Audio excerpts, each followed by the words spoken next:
as a team, kind of established control early and sustained it throughout the game? I just think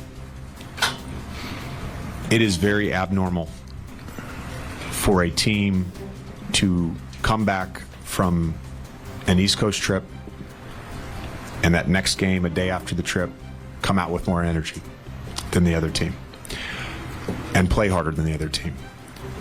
On top of that, we had a back-to-back, and we lost a crushing game on Friday night. Our locker room, that was dispiriting to lose that game. It was disheartening. And for our guys to come back with an early start and be the harder playing team from the beginning, that to me says everything about our group.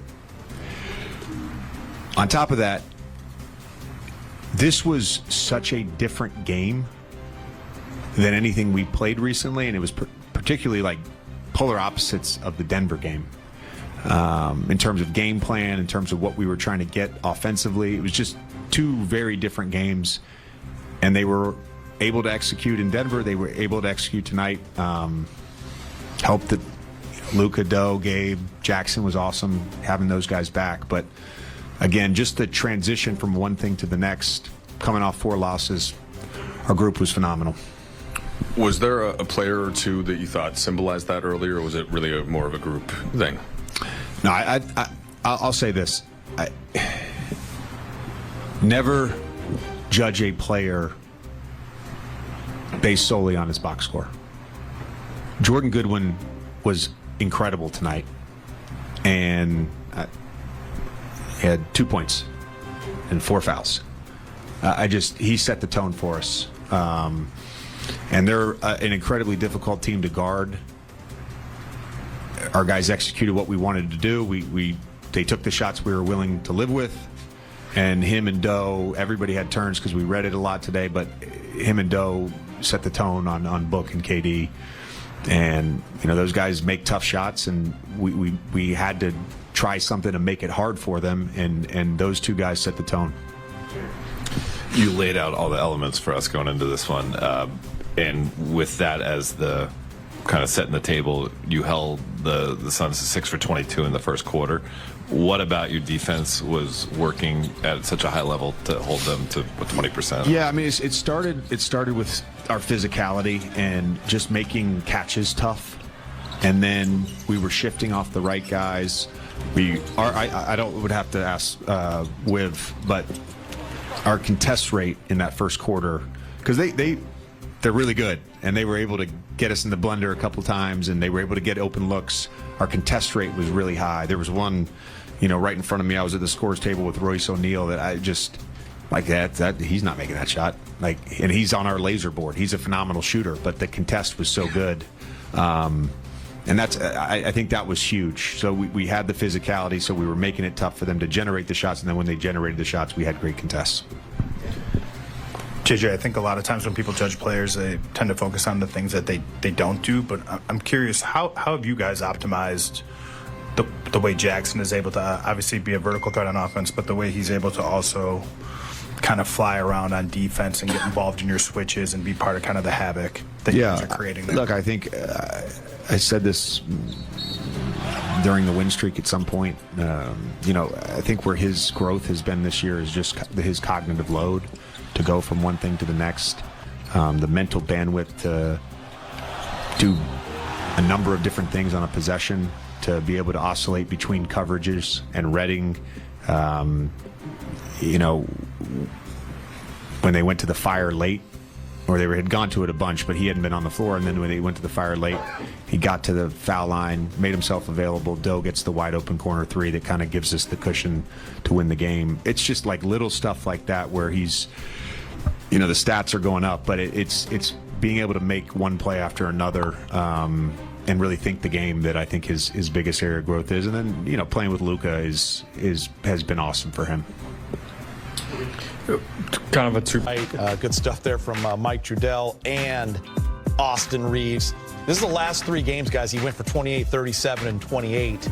That is a 31-point average and 44% from 3, 7 rebounds and 7.3 assists. And I laugh because, when LeBron James is out, you're never going to make up for what he does, but what a luxury to have your third guy be someone like Austin Reeves that can really fit with any lineup. And if Luka's out, he becomes the A, and he's getting used to being that role as well. And when LeBron comes back, he plays the 3 just fine.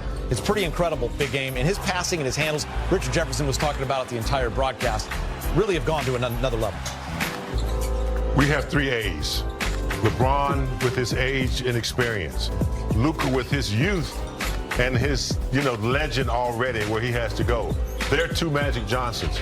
This is our A2. He's an A because he does things that those 2 don't do on the defensive end. When he has the ball in his hands, I'd bet you that he draws more fouls and gets to the line. He has a better floater, I think, than those 2 guys. So we're very fortunate. When LeBron and Luka were out, we almost beat the Denver Nuggets behind his play. So he does the same things. He scores. He gets other people in. Maybe not a better passer, maybe in that category, but he still can pass. But he's a major threat. You cannot go to sleep when LeBron and or Luka are out, and he's has the ability to handle the ball and do what he does. He's Pistol Pete Reeves. You bring up such a great point. I mean, he's an elite passer, but he's the 3rd best passer on this team. But also, like, LeBron and Luka have such physical gifts. Like, you're right, they're in the Magic Johnson tier. So it's almost unfair to Austin, but he is a great passer as well. Yeah, he is. It gets lost in the shuffle. He's a shooting guard who kind of wants to be a point guard, some of the time. So that's a fun part of his game for sure. And Geet, we've had this fun discussion in the newsroom for about a month now. Is he the 3rd best? Is he the best 3rd player on any NBA team? I mean, his case is rising. Got some good players in Boston after Jaylen Brown, and of course Jason Tatum. Got some good players in Cleveland. Maybe Mobley's at 3rd best player. You're talking about the best teams in the league, right? That means you're a great team. Exactly. Yeah, that's a good point. OKC. You got your top 2. Then is it Holmgren? Who comes after him? I don't know. Austin Reeves absolutely stating a case as being one of the best number 3 options in the NBA. And I'll tell you what, in a great guy, always loved talking to him, and on a very equitable deal. He was happy to sign it a couple years ago, and the Lakers locked him up for 4 years. It's great all around. Brett said it when we were watching the game. He's like, that might be the best contract in the NBA. Yeah. I mean, when you look at it now, for $12 million a year, what he's going to be making at some point, it's pretty incredible. Good for him. Okay, guys, let's focus on Luka. We had said, in the 2 games without LeBron, they were 0-2, and this was a game that they desperately needed. Luka has a history with the Suns. I think that's what Laker fans love about Luka. He's got a history with a lot of the teams that Laker fans have history with. And he just, he loves these moments. But just I feel like the poise that he had coming in tonight, James, the way he played, he got to the line, he got the calls tonight. He was 13 of 14 from the free throw line. Just in control. The assists, he ended up with 33, 11, and 8. Par for him. Yeah. But in a game that they